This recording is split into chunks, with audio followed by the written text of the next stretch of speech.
Assalomu alaykum hurmatli kuzatuvchilar. Sizlar bilan Bahriddinov Olimjon. Ong osti orzuni qanday qilib tasdiqlaydi? Ya'ni qanday qilib ong ostimizga o'sha orzuni tasdiqlatamiz? Chunki ong osti orzuni tasdiqlasa, bizni hayotimizga orzular kirib kelishni boshlaydi. Orzuga olib boradigan yo'llar ochiladi, yangi eshiklar paydo bo'ladi. O'sha orzuni amalga oshirishga yordam beradigan imkoniyatlar chiqib, yangi insonlar hayotingizga kirib keladi. Juda ko'pchilik inson hozirgi yashayotgan hayotida o'zi yaratganligini, o'sha narsalarni o'zi tortib olganligini bilmaydi. Hozirgi yashayotgan hayotingizdagi voqealar yaxshi bo'lsin, yomon bo'lsin, ularni siz o'zingiz tortib olgansiz. Chunki o'sha narsalar ong ostingizga tasdiqlangan orzu sifatida yozib qo'yilgan. Biz mana o'ylab ko'ring, bironta orzungizni o'ylang hozir. Orzu qilayotganda o'zimizni qanaqa ko'ramiz?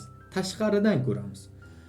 Turmush qurganimizni, yangi bir narsaga erishganimizni, yangi bir darajaga chiqqanimizni o'zimizni tashqaridan ko'ramiz biz. Ya'ni o'zimizni hozir o'sha tanada yashab, hozir mana shu tanamiz bilan o'sha voqea sodir bo'layotganday emas. O'sha orzuyimizni o'ylab tashqaridan ko'rib, ha, bir kun mana shunaqa bo'ladi, men ham bir zo'r natijaga erishaman, bir kun menda hammasi zo'r bo'lib ketadi deb o'ylaysiz, lekin chuchvarani xom sanabsiz. Sababi ong osti o'zini tashqaridan ko'rilgan orzularni qabul qilmaydi. Ong osti uchun kelajak, o'tmish degan narsani o'zi yo'q. Ong osti uchun hozir bor faqat. Ya'ni vizualizatsiya, orzuni tasavvur qilish qanday bo'ladi? Tortish qonuni qachon ishlaydi? Orzuni hozir va shu yerda, mana shu tana bilan his qilayotganingizda. Tushunyapsizmi?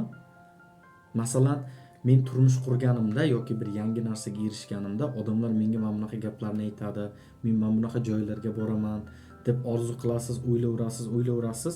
Bu yaxshi, lekin tana his qilmayapti-yu. Ong osti buni tasdiqlamaydi, buni qabul qilmaydi. Bu narsa bizga hozir kerak ekan deb harakatga o'tmaydi. Orzu qilayotganingizda mana shu narsaga juda qattiq e'tibor berish kerak. O'sha orzuni hozir va shu yerda yashash kerak. Hozir tasavvur qiling, orzungiz sodir bo'lyapti ko'zingizni yumib. Odamlar nima deyapti? Atrofingizda kimlar bor? Qanaqa hidni his qilyapsiz? Qanaqa ovozlar eshitilyapti sizga? Nima hissiyotlar o'tyapti ichingizdan? O'sha narsalarni ko'rib olish kerak. Sababi ong osti til bilan emas, so'z bilan emas, hissiyotlar bilan ishlaydi. Bizni nimagadir erishmoqchi bo'lsak, o'sha erishmoqchi bo'lgan narsamiz orqali nima olmoqchimiz, o'sha narsani ong ostiga ko'rsatish kerak. Masalan, yangi mashina olish, eng oddiy misol. Bizga nima beradi? Masalan, erkinlik, qulaylik, ozodlik hissi, ya'ni xuddiki inson o'z hayotini o'zi boshqarayotgandek bo'ladi. Mana shunaqa hislarni beradi.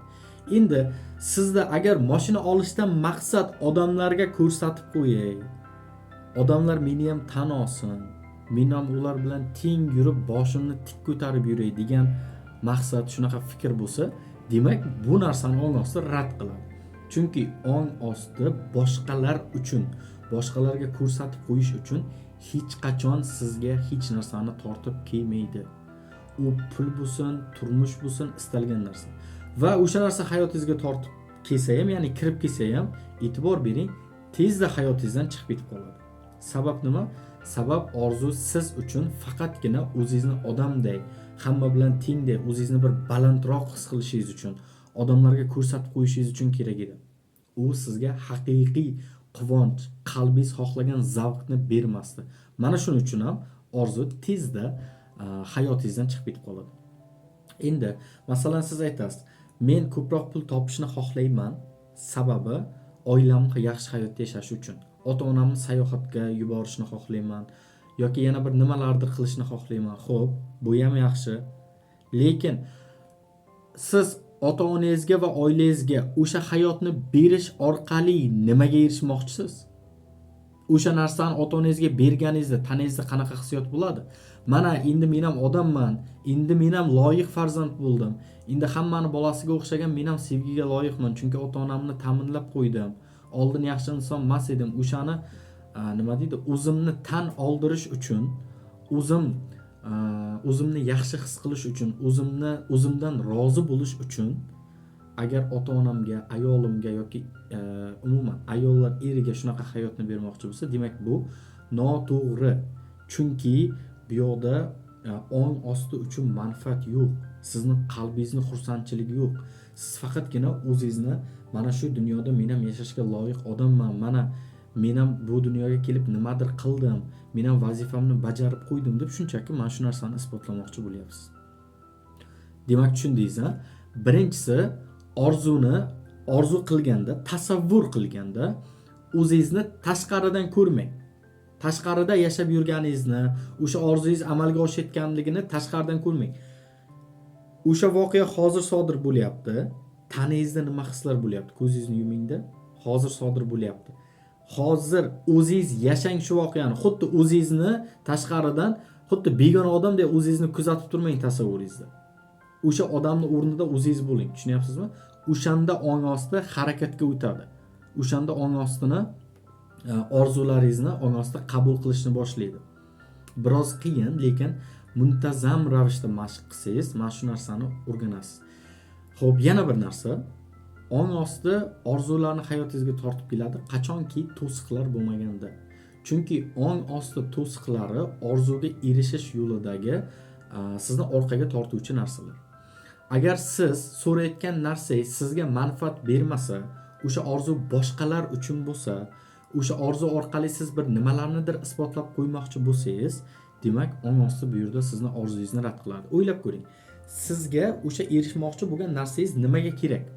Siz o'sha orqali nima olmoqchisiz?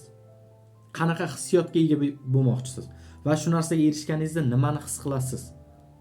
To'g'ri, siz qalbingizdan so'raverasiz. Masalan, yaxshi hayotda yashashni istayman, ota-onamga, oilamga yaxshi hayotni berishni xohlayman, yoki chiroyli oila qurishni xohlayman, farzandlarim bo'lishini xohlayman, yangi uyda yashashni xohlayman, odamlar men bilan chiroyli munosabatda bo'lishini xohlayman.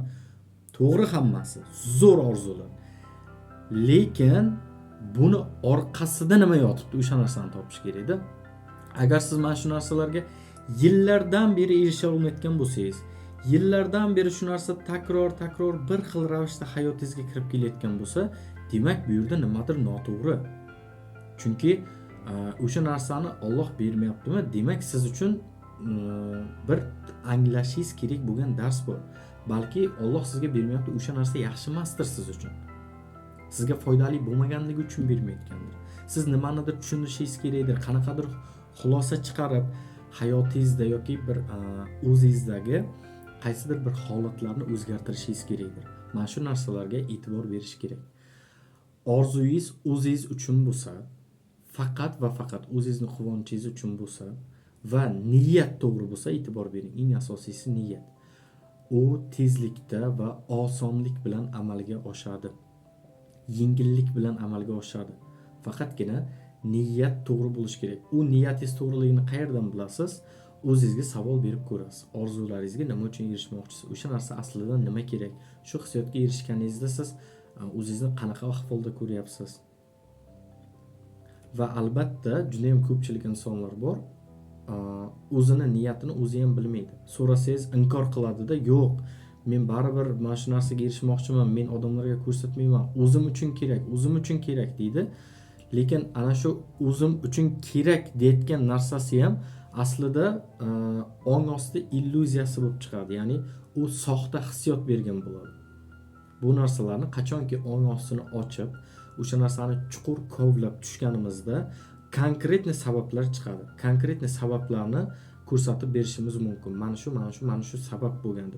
Chunki ong osti bilan ishlanganda shundayki, men bu narsani osmondan olib aytmayman sizga. Osmondan olib men sizga nima deydi? Qanaqadir bir fantastika narsalarni aytmayman. Sizni o'zingizni ichingizdan chiqqan gaplar bilan ichingizdagi to'siqlarni ko'rsatib beraman. Albatta, hamma savollarga javob bizning ichimizdadir. Sizlar bilan Bahriddinov Olimjon bo'ldi. Salomat bo'ling azizlar.